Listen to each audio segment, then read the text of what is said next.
Hey everyone, this is David coming at you from the Mopar Garage. Hey, I just wanted to talk to you about the controversy between the new six-pack and the HEMI V8 in the new Charger lineup. The fact that there is no V8 option right now and it's totally gone with a six-cylinder engine. Just wanted to give my thoughts on it. I actually bought one of these recently, a couple days ago. Wanted to share some of my reasoning behind just finally deciding to buy one after thinking about it for several months. And then I'm going to follow up with some review videos on the vehicle and stay tuned for those. But I wanted to start off by just giving you my thoughts and my reasoning behind all this.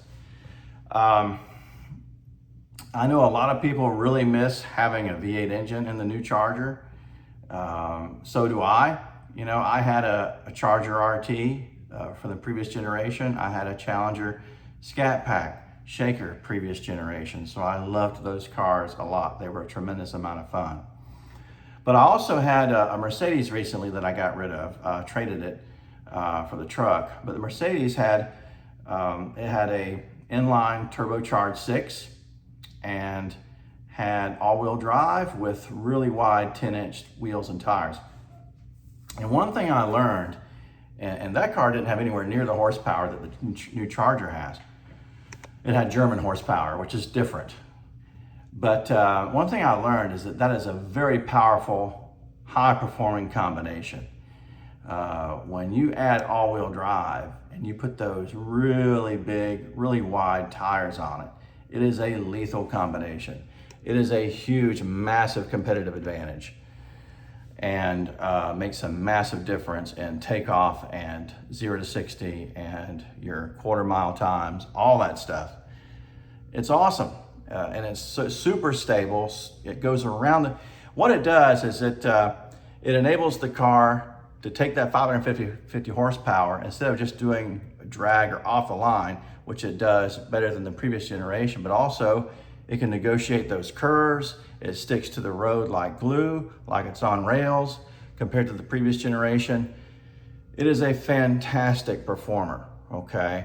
It is sort of a German technology when you think about it, instead of an American muscle car technology, but hey, it works.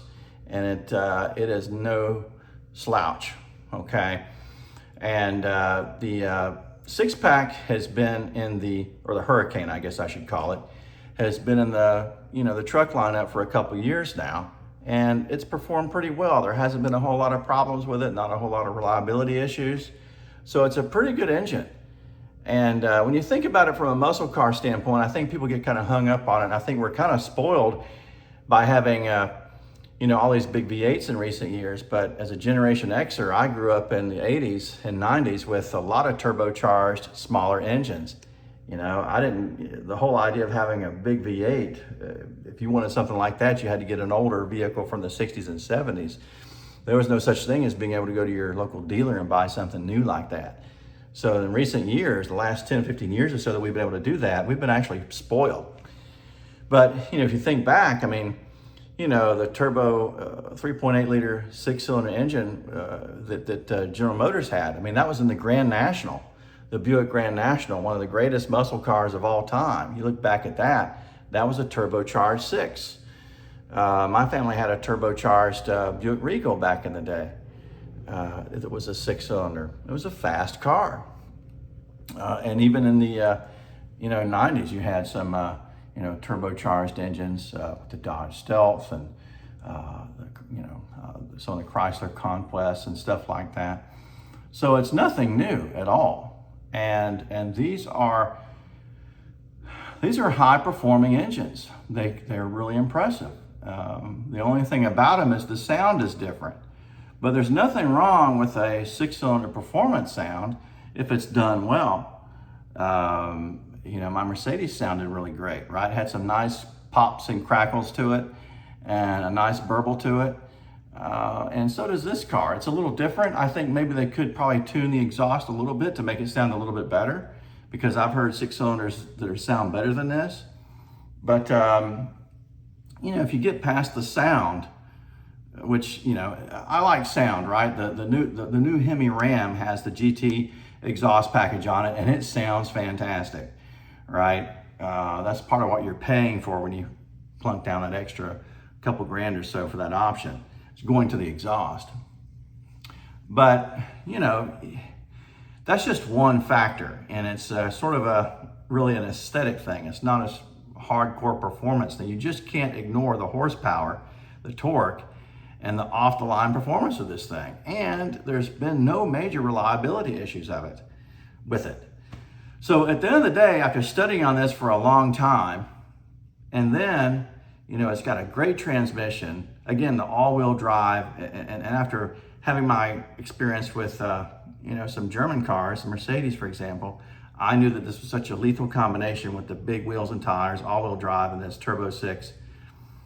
You know, I was used to it.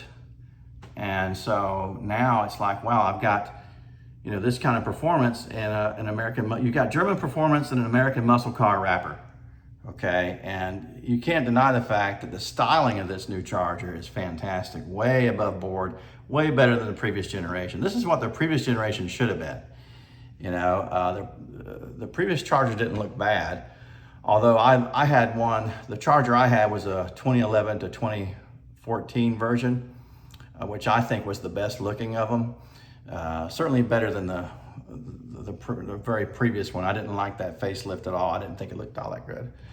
But the current style, the current body and interior is fantastic, you know, in terms of styling. So I decided to go ahead and pull a trigger on it. I think the Hurricane engine is a fantastic engine. You just can't deny it. And buying a Charger with a Hurricane engine doesn't mean that I don't like V8s. I've got several sitting here behind me right now.